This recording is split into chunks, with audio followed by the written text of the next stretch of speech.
We want to make it easy for nurses. How come we don't have a centralized place where nurses are getting notifications that their certifications are up, that their licensure is up, where they can just upload every CE they take, whether it's an RNegade one or not. They have a dashboard, they have a file there, everything's there, and you can export it to whoever needs to see that you've completed your education. Why don't we have that? What's a nurse renegade and who qualifies to be one anyway? And are nurse renegades bound to be total box blower-uppers? Let's get the answers to these and other pressing questions with Antra Boyd and Karen DiMarco of the RNegade podcast right here on episode 374 of The Nurse Keith Show.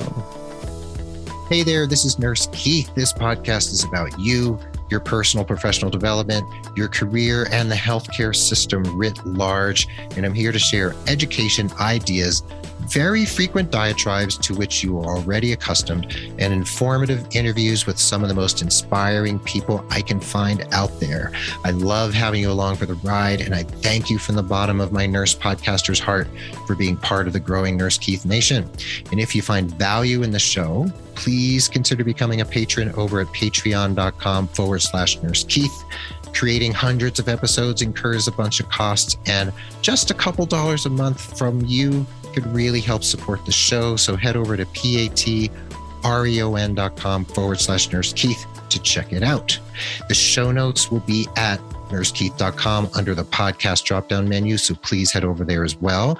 And we are here with Antra Boyd and Karen DiMarco of the infamous and inimitable RNegade podcast. And Antra and Karen, there's so much to talk about, and it's always wonderful to speak with other nurse podcasters. And first, I want to ask you, Antra, what's an RNegade anyway?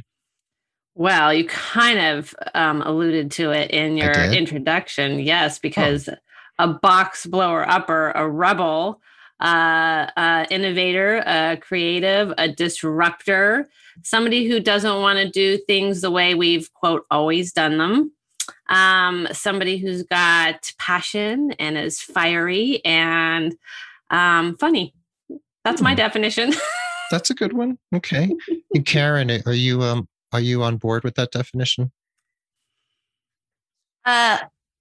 Yes, I would add, like that's sort of, she said the official tagline is blowing up the boxes that the rest of the world is still trying to think outside of. Right. But with that, I would say an RNegade has the courage to be disliked. Has the courage to be disliked. Yes. Wow. Okay. So what does that mean, Karen? Like what does it mean to take risks like that? Your moral compass, we only put up with what we think we deserve.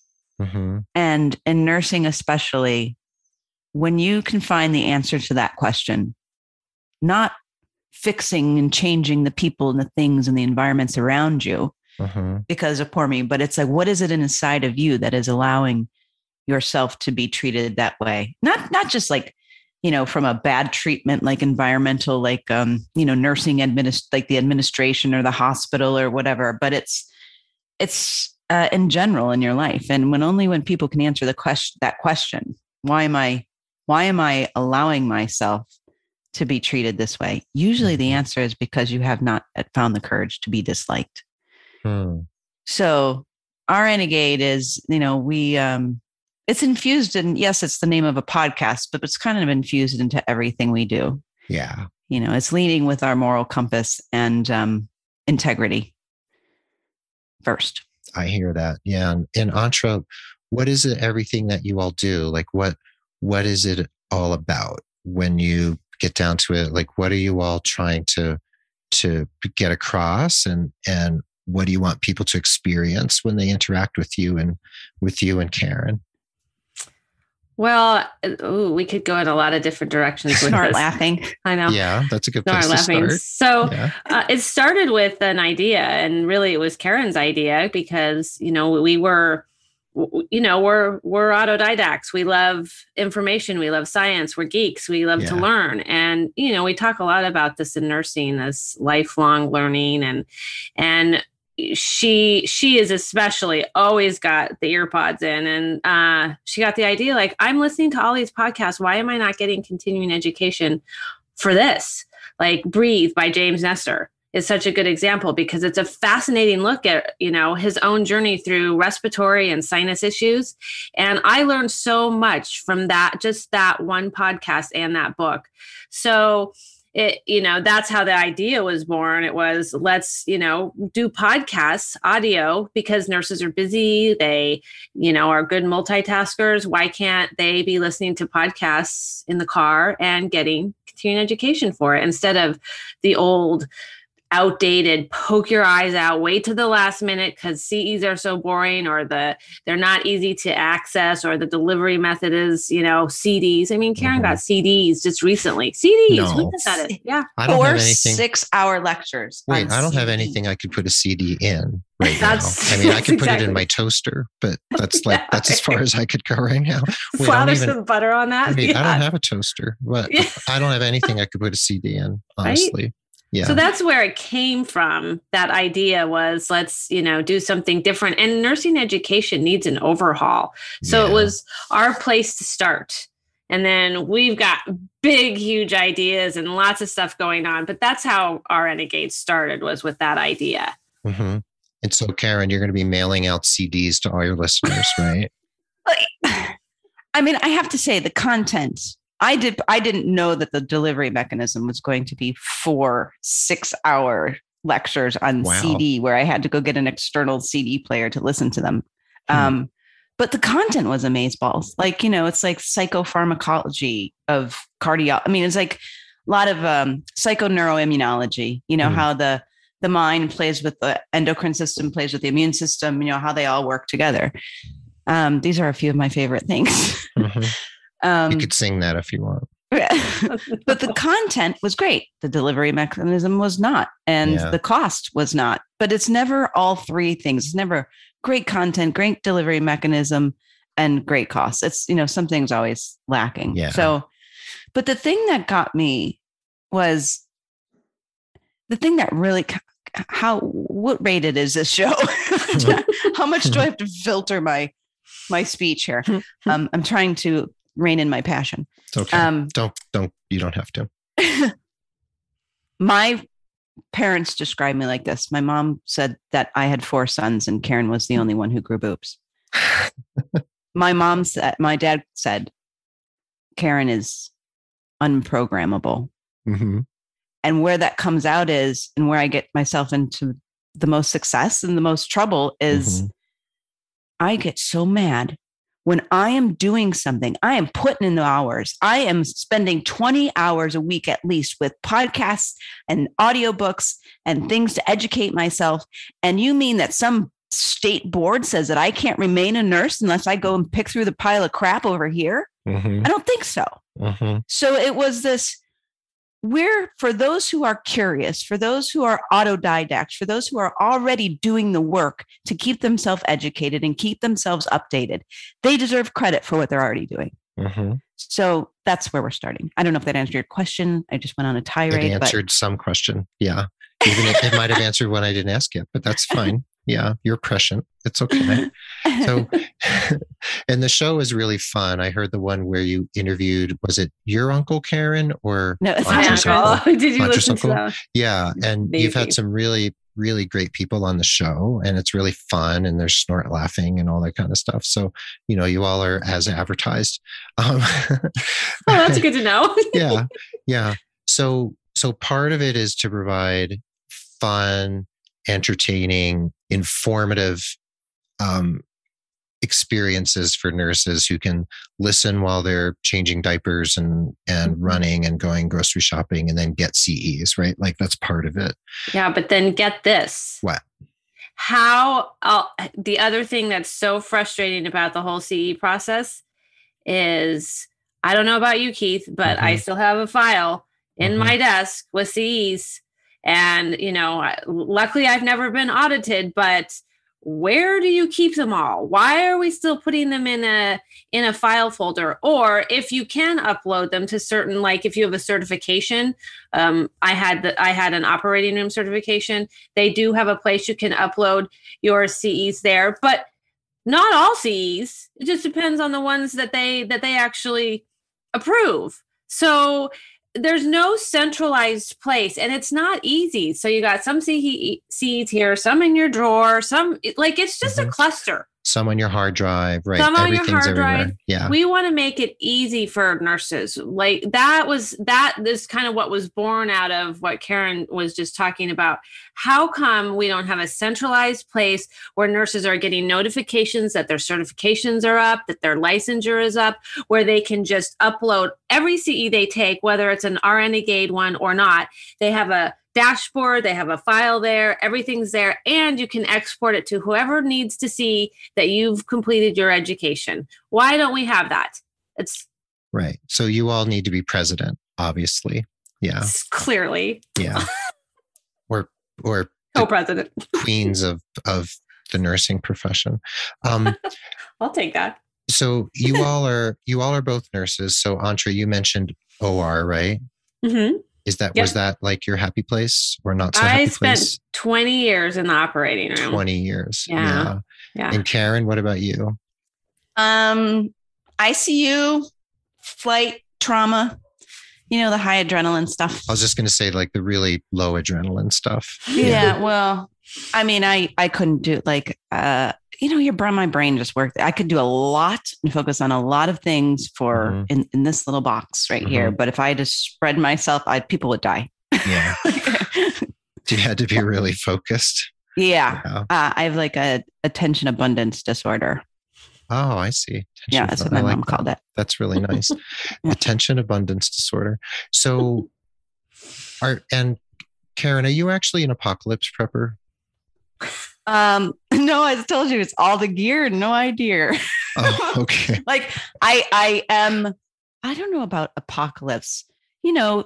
I live in Southern California, so we've had to evacuate for fires before. And I just really got, like, I've always listened to that kind of stuff, like found it fascinating and interesting and adrenaline. Like, oh my gosh, you listen to those people long enough, you kind of get the feeling like it could happen tomorrow. That's true. That's true. It just keeps life exciting. Right. That might have sounded like a non sequitur to the listeners, but we were talking about apocalypse prepping before we hit record. So just why that came up. Yeah, I mean, stuff has happened. Stuff has happened recently in my life that is like, oh my gosh, I think that's a good idea. Yeah. So yes, I do have the essentials. You have a lot of Kansas soup. I see. No. So you have to carry those with you. No, you have your CEUs. That's what you have. Yeah, my CEs on a stick. Just in case, right? Yeah, and some You're going to be ready, Karen. You are going to be ready. So how did you all get to where you are? Like, did you all meet and be like, yeah, we want to provide CEUs for nurses? Or was there some like crystallizing moment that over coffee or something? Like what happened? Let me just tell you, the very first time I met Karen, she was teaching at a patient advocacy course because she'd been through the course. She was already a patient advocate. She was adjunct faculty at the course. I went through it. And I was really frustrated when I got to this course because I had a family member who was really struggling with Parkinson's disease. And my dad was like, just ask any of the professors there or teachers, ask them what they would do. Because I hadn't even started my business yet.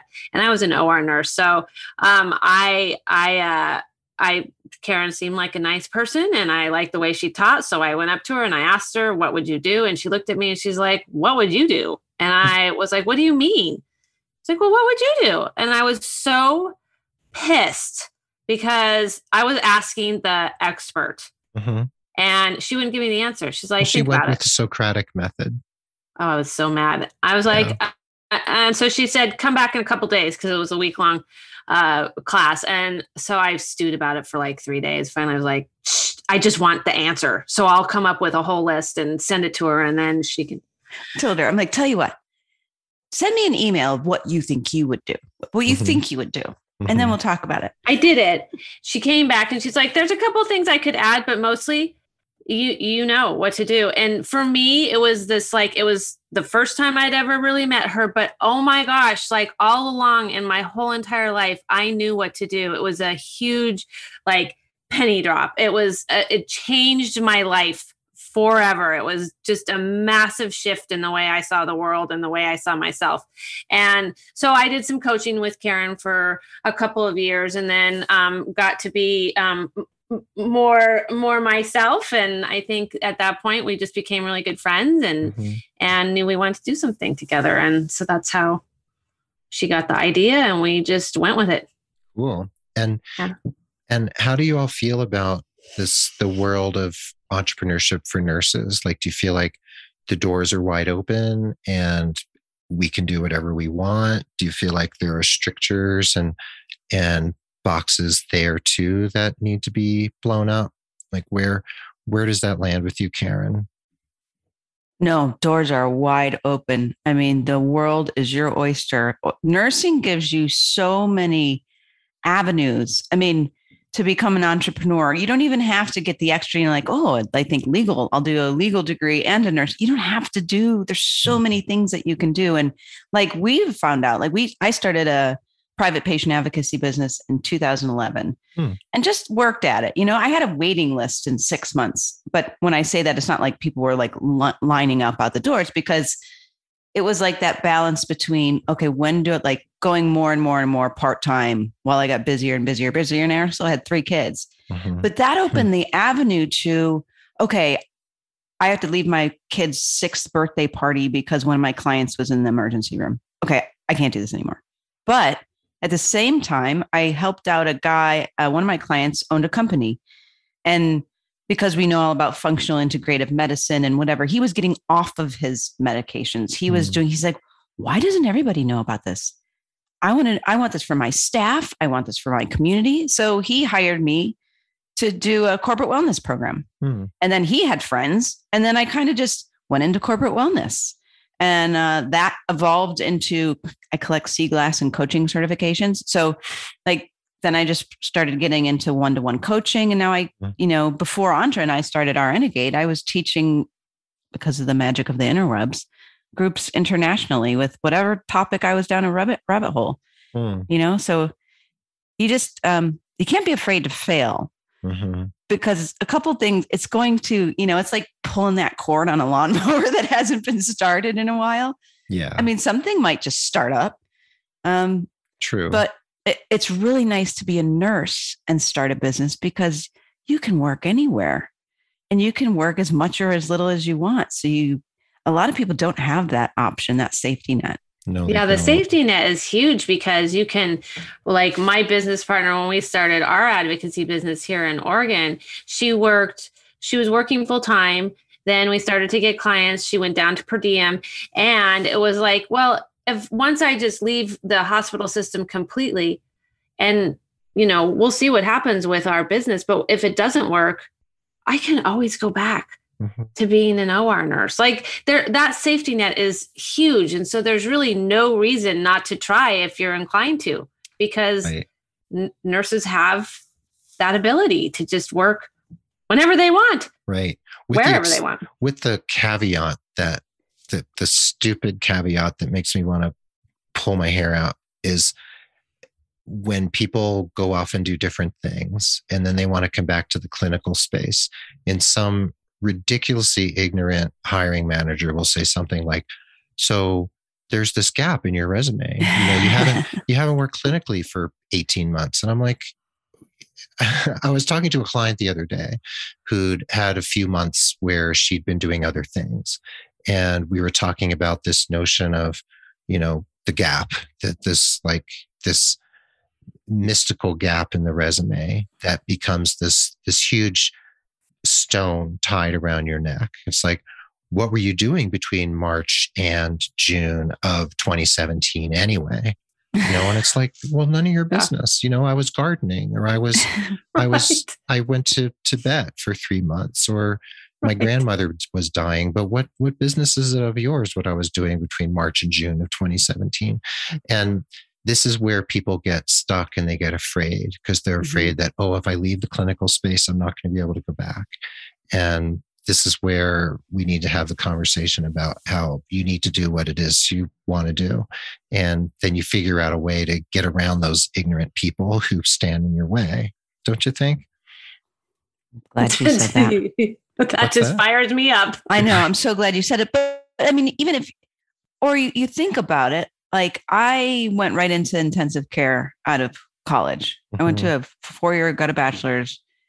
And I remember the night before my orientation started, I went out with these 2 Canadian nurses who were also hired recently for a beer. And I'm like, listening to those guys talk, I was like, oh, I was so intimidated. I'm like, did they teach you guys this stuff in Canada? Because I don't even know the language you're speaking. They were speaking ICU. And they're like, no, we learned it in the 3 months that we were orienting, you know? And I was so fascinated that in 3 months, I learned everything they did and more.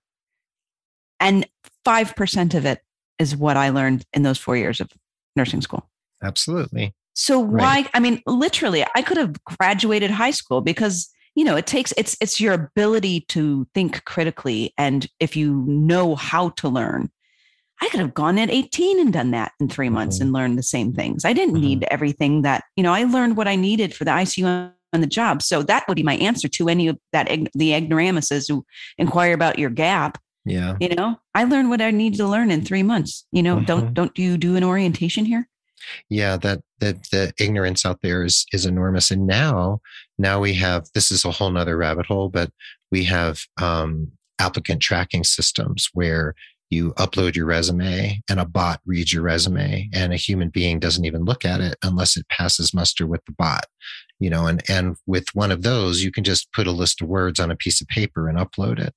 And, you know, there's this dehumanization of the profession where it's all coming down to numbers and words and not lived experience, that where I get really frustrated and where I see my clients get frustrated because they want to move forward and there's some, like, you know, ridiculous gap in the resume or something that is causing an applicant tracking system to spit them out and doesn't get them an interview. So, talk about a terrible time for that to be happening too, right? I mean, I was just talking to one of the charge nurses where I used to work at the small community hospital, and they're 7 short in the operating room. They've reduced 7 short. Yeah, they have reduced the amount of surgery they do from a 12-suite OR to a 4-suite OR because they don't have the staff. And she asked me, she's like, you want to come back to work for a bit? And I haven't been there in 5 years. But I would get probably hired in a second because they know me, right? Even though I haven't been in the operating room for a long time. It's not a few months. It's 5 years. So I can just imagine that post-COVID, with all the shortages, with nurses leaving, that is just going to make it so much worse. This idea that you're going to get your resume read by a bot if it doesn't qualify with the right work. Like, really? Talk about screwing ourselves. Who's in charge here? Yeah. I know. And then who's running this ship? And then actually you could get screened in to do an interview, which is a one-way video interview. Have you ever done one of those where they flash questions on the screen and then the recording starts and you record your response looking at the camera as if you're talking to someone. And then you get to do another take if you're not happy with your take. And you get, like, on the one I did, it was like I had 5 chances. So you can do like take after take, but then eventually you just have to go with the one that you finally ended up with. And even then you're not interviewed by a real life person, probably, you know, till a couple other steps down the line. So this depersonalization. And Karen, you mentioned in the notes you sent me about this idea of loving disruption, where you have to find the way you want to do things, the unique way you want to do things. So if there's this goal of improving what's out there, I mean, you all are starting with continuing education. Like that's where you've landed. So do you feel like, where else is there room for improvement? I mean, how many hours do we have for you to? Yeah, can we? Right. The talking point was, what's your unique way of loving disruption? Like we've had people on the podcast who are really innovating ways to track hospitals. Like, what does it really mean to be a magnet hospital? Mm-hmm. That you're going to force more things upon your nurses, just, so you can check a box. Well, we've interviewed people who are creating new kinds of hospital rating systems that nurses rate. What do you get paid? What's your employee satisfaction, the, auxiliary staff, the support? Are you happy there? Really good crackers in the break room. Right. Yes. Yeah. Absolutely. Yeah, like, totally. Is it those, are they artificial or are they, Nesco? Yeah. Graham crackers. So I think, they are doing what they can to change the environments and the outward things, but it goes for me, and this might get a little bit nebulous. Go for it. For me, my job is to change the thing inside of all of us that you only put up with what you think you deserve. Why are nurses putting up with this? Because on a quantum mechanics level, when our outside environment will reflect our internal environment. So that's kind of my job while I'm here, is helping people answer that question and finding out the reason why and changing that internal environment. Because when we don't put up with it anymore, it's automatically going to be different. And Karen, don't you think that there is sort of a shifting happening? Because we've talked to so many nurses who are starting to see, like, their burnout, PTSD, all of these things, and they're kind of starting to wake up to what you're saying, like, oh, I have forgotten about myself. Yeah. I have forgotten who I am. I have forgotten what I need. I have forgotten what I want because I'm sucked into the machine and, a cog, just another cog in the wheel, or another, wait, not cog. We're the cogs. Yeah. Just widget. Another you can cog. Widget. So I think, just with all the interviews we've done so far, I have started to see that kind of sparkle in people, like, oh, there's more. Answering that question, what do I think I deserve? Well, when we come back from the break, what I want to do is talk about what we really do deserve and maybe some of the ways in which you all have found that we can get in touch with that. And maybe even some of the people you've met who actually have operationalized that in their lives, I guess, which would be the two of you. And anything else that's on your mind too. And the way we can do what Karen characterized as moving the needle against the gravity of the status quo, which I really like. And you heard it here first, folks. That's from Karen DiMarco. So we'll be right back with the second half of episode 374 of the Nurse Keith Show. Hey, everyone. Let's take a quick pause for the cause, shall we? If you're in need of personalized, holistic career coaching to elevate your nursing and healthcare career, look no further than nursekeith.com and Nurse Keith Coaching. I can help you with your job search and interview strategies, resume and cover letter optimization, LinkedIn maximization, and envisioning the future of your career. I can also support you in launching your own business, learning how to write and blog as a side hustle, or launch your own podcast. And please note that you can receive 10% off your first coaching package if you mention the show.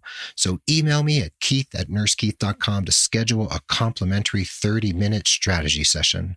Now, let's get back to the episode at hand.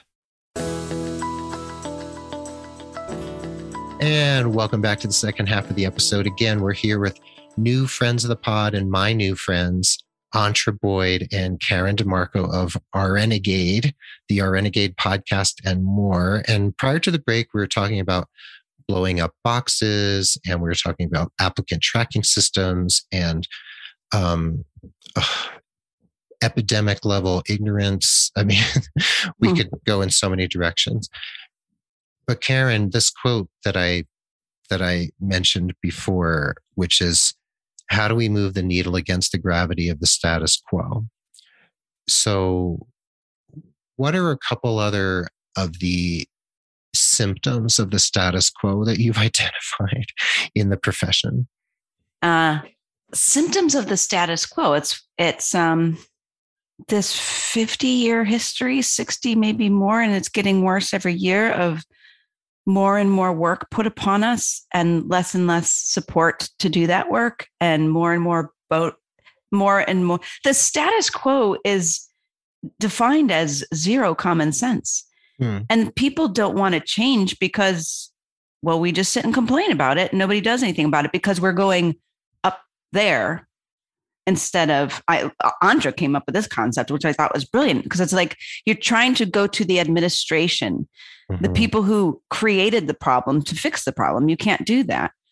It starts with our internal environment changing, and then it also starts with going below to the patients, to the clients, to the communities, and telling them what we're up to and what we're doing and why they're dying and why there's medical errors and why that's happening. Because when they're educated and informed about what the basic standard of care is, and that it's impossible for us to fulfill that because of the environment, then things will start shifting. It's the grassroots. It's like pushing the needle of the status quo up.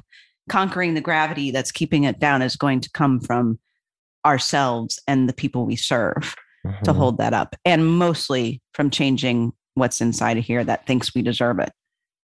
Okay. So, Antra, what are your thoughts on that in terms of changing the internal environment? Like, how does one do that? Like, if a nurse comes to me and they feel like their soul's been crushed and they've been bullied and they've been harassed and they've been, trying to upload their CEUs to some website, whatever it is they've been trying. Yeah. Or they have like CEUs on CDs and they don't have anything to put them in and they can't listen on their toaster. Like, what is it that has to shift? Like, where does that come from? Well, so for me, because I had a total breakdown. I was diagnosed in 2018 with ovarian cancer, and then again in 2021. So just last year. And for me, it was interesting because the first time around, I was already in patient advocacy, and I did a lot to engage in my care. I did a lot to advocate for myself. But when I got better and I was all done with treatment, head down, back to the way I always was. And I feel like the universe was like, she didn't really get the memo. So we're going to try this one more time. So I got another diagnosis of cancer. And it was really like, for me, that being a patient, also my experience as a nurse, I can't possibly call in sick because they're just not going to be able to function without me. If I don't show up to work, the whole system's going to come. Nurses have this like proclivity to want to always be there and not take care of themselves. It never would have occurred to me prior to cancer that I could say no, especially if I was sick, like truly sick. They don't really want you there anyways if you're sick. So that whole being sick and being a patient really kind of was like, okay, something is not right internally. And I always kind of scoffed at, stress is a problem. I knew that there was all this research. I scoffed at love yourself. It was so cliche. And I kind of always was just like, ew, I'm not doing any of that. And actually, there was something to it. And it took, I hope for most people, it doesn't take cancer to wake them up to themselves. But what that looks like is kind of like the feeling of falling in love with somebody is also the feeling of falling in love with yourself. It's that same like warm, embracing, and people get to it in different ways. So I don't think there's just one way to get there. For me, it's been some energy healing, some coaching, lots of walks in nature. But I think that everyone's journey, there's that word again, Karen, it can be different. It's unique to who, each person, but it is that sense of, I had never felt that feeling of falling in love, like with somebody, with myself until after cancer. Like, and it envelopes you and it wraps you up in the sense of possibility and hope and just inspiration, and it's just magical. And I think that's, now I know, like Karen has said, that I deserve that. And I do think that my external world is reflecting that more and more every day. Yeah. You become your own child. Mm-hmm. You wouldn't allow that to happen to your child. And when that happens, what Antra's describing is it's becomes intolerable. And it's a sanctuary. Yeah. It's sanctuary. Yeah. Well said. And Antra, you might really enjoy upcoming episode I have with Teresa Brown. Do you know her? Mm-hmm. She's a best-selling author. I think she was the first nurse, or maybe the only nurse, to have a regular column in the New York Times. And she's written 3-4 books about her nursing career now. And the new one is called Healing. And it's about her experience of being on the other side of the stethoscope and having breast cancer. And it's all about her experience. And she writes about her utter frustration with the way she's treated within the medical system and what she had to learn about herself along the way. So I think you're going to really appreciate that. Thank you. I just came out. Just cool. came out. Yeah, that's awesome. So, Karen, when you encounter nurses who feel like they've been caught up in the ice crusher of nursing, what's one of the first things you want to tell them in terms of how they might want to turn that around and decide what it is they actually do deserve? What do you think is one of the first things they need to hear? Well, if it was a mentoring or that kind of situation, it would be, where is the gap between who you truly are and who the world said that you ought to be? And when you can see that gap, when we don't even see it because it's like the white noise of what it feels like to be us. Like, I lived my whole life, my puddle of snot and tears moment in 2011, I was very sick, and I lived my whole life checking boxes. Am I thin? Am I pretty? Am I smart? Am I witty? Am I kind? Am I blah? And then all those boxes had baby boxes, because what it meant to me to be thin. Okay, eating disorders, like all this stuff. And then just saying every check of every box was me saying no to myself of who I truly was. It was all about who the world told me that I ought to be. And that made me very ill by 2011. I won't get into all the things, but when I was because we don't have a lot of time, and but when it got to be so bad that I didn't have the energy or the cognitive faculties or anything to check those boxes anymore, I had to surrender. I had to say, fuck it. I'm going to be 300 pounds and my husband's going to leave me and my kids are going to hate me and my parents are going to these are the things I actually thought that would happen if I disappointed someone. And the white noise of how I'd been living came down to a loud roar. I could see it. And once you can see it, that's the gap. That's the white noise in the gap of between who you truly are and who the world says you ought to be.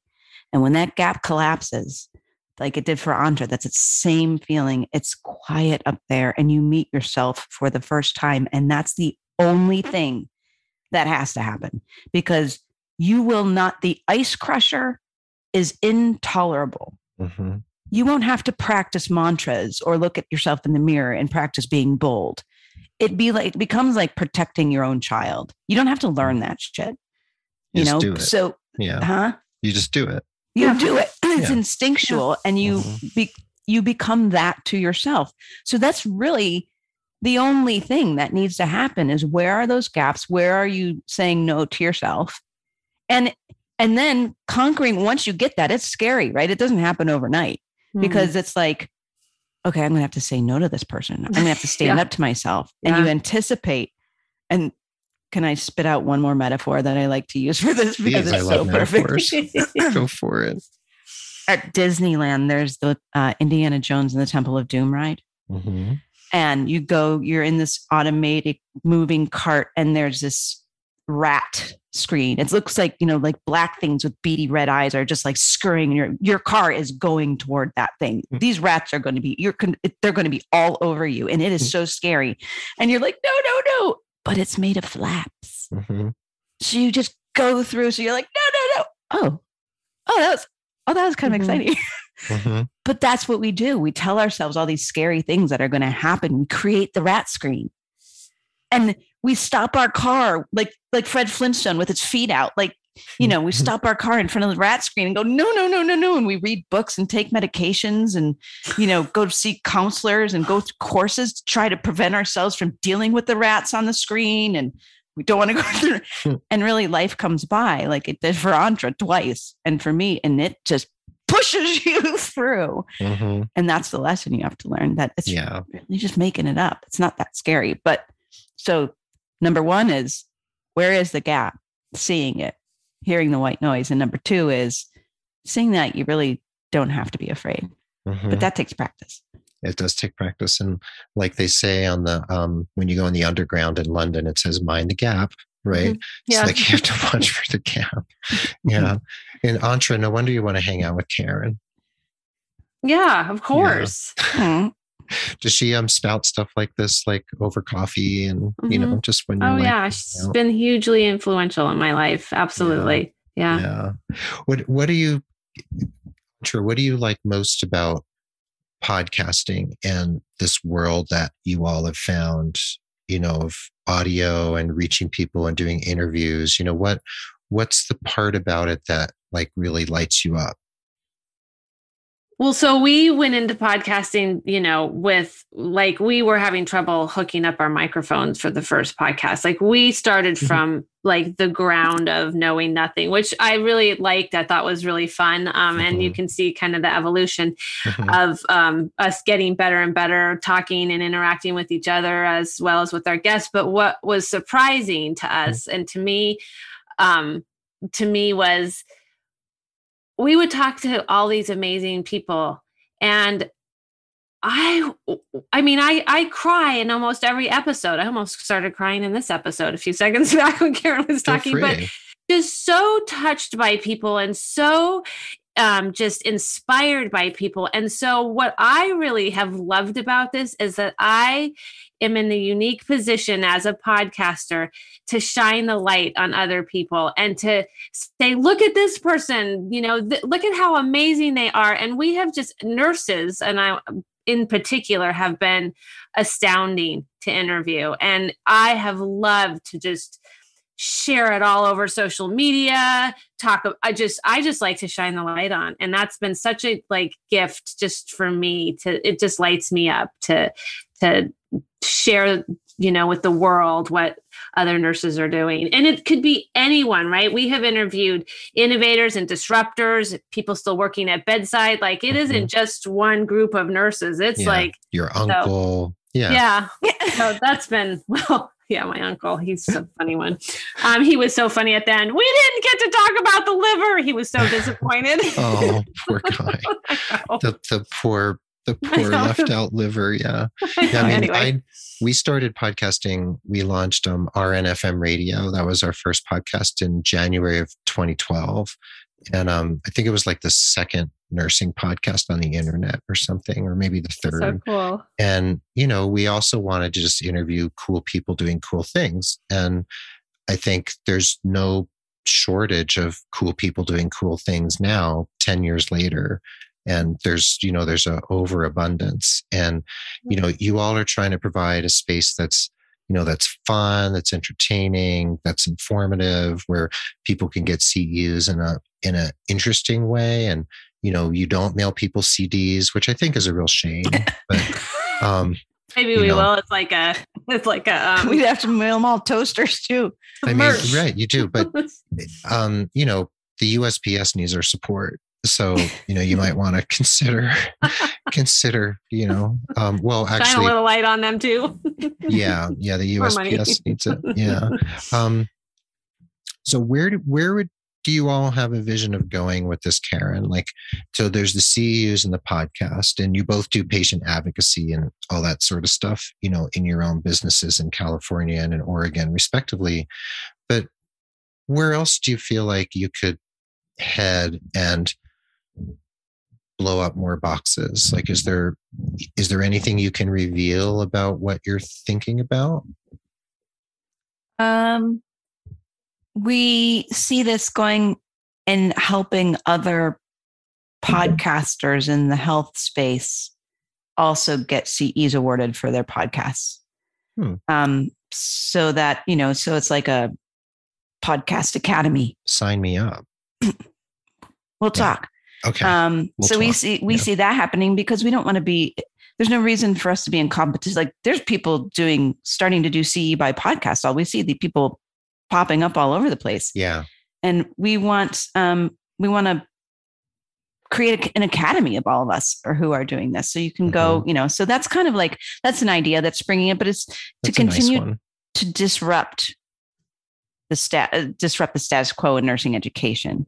Like infusing common sense to inoculate the disease of the system, wherever we can. We want to start talking to deans of nursing schools and, people who are already, they're trying to move the needle against the gravity of the status quo.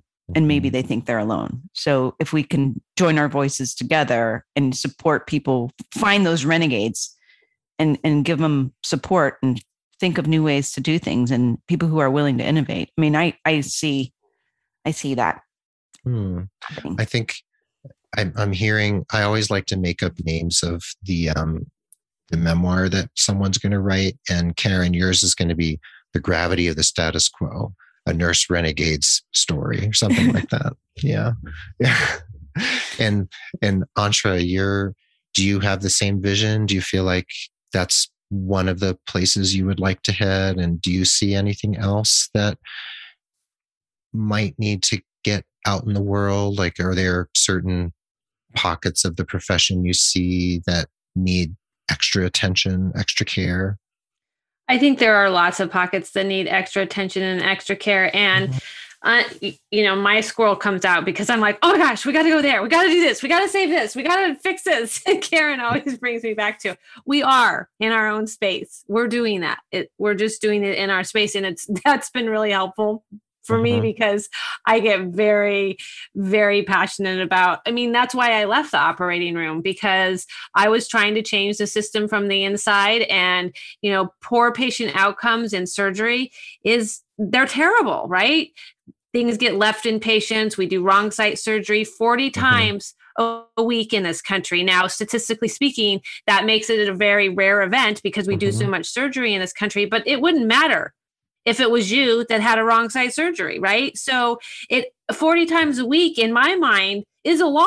40 times a week we do a wrong side surgery. Right, wrong side surgery. So like, 40 times. Like the wrong kidney is removed, et cetera, et cetera. Knee is operated on, or Yeah. But that's a very, very rare occurrence just based on the number of surgeries we do in this country. But I tried so hard. Try doing crucial conversations to a bunch of, cynical OR nurses. You'll get laughed right out of the hospital in 2 seconds flat. So it was so frustrating to me that there were all these issues inside the system that it was like moving molasses. It was just, I was so frustrated. So I spit myself out. So, here we are in education. I got my master's degree at a really great nursing school. And I was so frustrated when I left because I was like, I just took, $40,000 worth of higher education. And I do not want to be an administrator or an educator because you gave me one class on education, on how to teach. Like, I'm not prepared to go in and be a professor. I probably could have gotten a job in that field, but it would have been learning on the job. School didn't teach me that. So there's just this huge gap between what we're learning in education and nursing education and what we actually need to know on the job. And so I think, in a broader context, we recognize that. And there is, hopefully as we, develop our business and grow, there'll be some stuff to like Karen said, some stuff to work on there. Right. But she reels me in and keeps me in the space. That's good. That's really good. Otherwise I'd be addressing burnout and PTSD and all this other stuff. Right. There's so many different layers to unravel, and so many different people we can help. There's nursing students and new grads, and there's the people who want to go to master's programs, and the ones who are trying to puzzle out if they should get a DNP or not. There's this. It just goes on and on.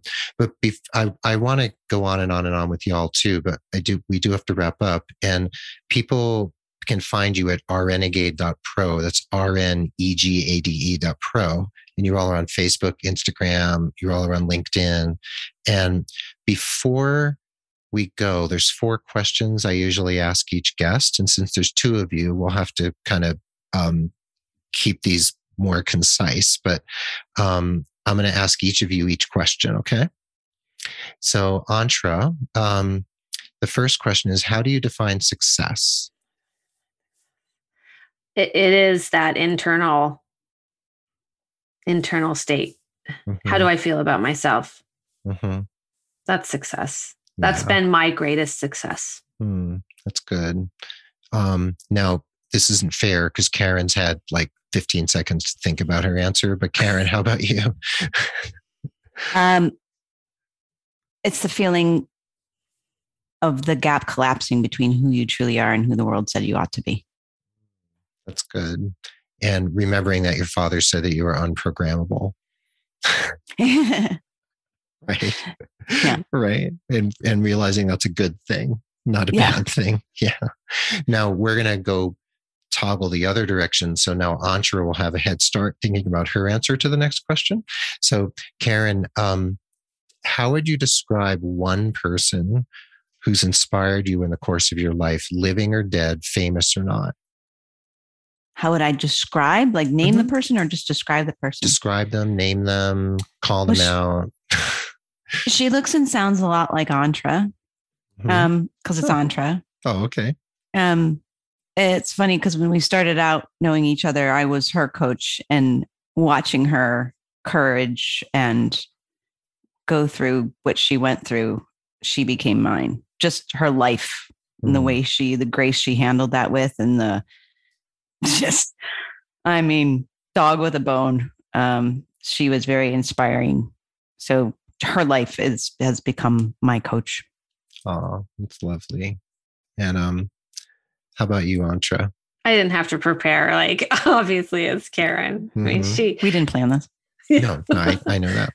Yeah, I mean, just the just knowing that I knew what to do, like that is amazing. How did I not know that? And it's not to beat myself up, but like that was so life-changing. And then there were so many more moments. And she's hilarious. She teaches me stuff all the time. And literally the very best friend I've ever had. So her for sure. That's lovely. Okay. And Antra, is there a book or a movie that's had a major impact on the way you think or live your life? It doesn't have to be a favorite, just one that pops into your mind. Well, it's funny because, I really have always loved the work of Atul Gawande. Mm-hmm. He was the doctor who did a bunch of research on timeouts in the operating room, and he has a lot of different books that he's written. And the reason I love him is because it was because of him that I knew things could be different and things could change in nursing. And what was one of his books? He wrote the Checklist Manifesto. The Checklist Manifesto. Yeah, that's the one that a lot of people know. Yeah, it's a good one. Yeah. Just in the nursing profession, that one really inspired me. And I knew nursing could be different because of his work on timeouts. Yeah. So, something so simple that doesn't cost money, that actually saves lives. Common sense. Not all the bells and whistles, but just common sense. Common sense, yeah. How about you, Karen?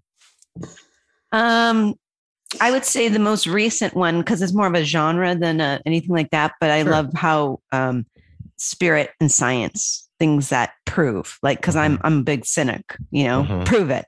Okay, yeah. I want that magical thinking, but prove it. But there's a book that I read a couple of years ago called The Physics of God.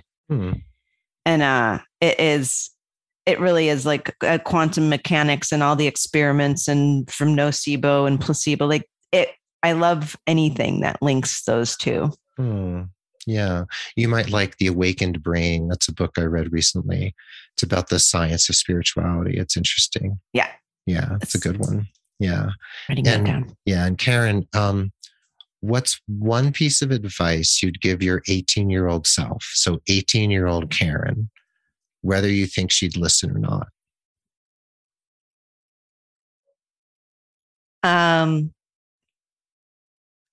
Finding the courage to be disliked is what made all the difference. That sounds like it's a real theme for you. It's a real motto. Yeah. Yeah. It's a way of being. Yeah. Yeah. It's a good one. Yeah. How about you, Antra? I would tell my 18-year-old self that I know, and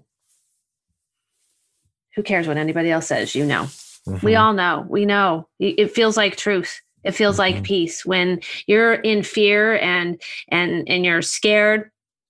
It doesn't. You know what to do, because a decision that feels fearful is not coming from that place of feels like truth. It feels like peace. So I would tell me.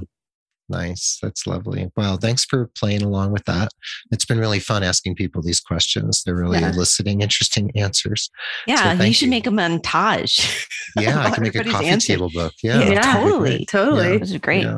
Yeah, we could do an audio montage. That might be good too. It'd be fun. Yeah, but thank you all so much. This has been wonderful. And I'm already planning to have you all back. So we'll talk about what that'll look like.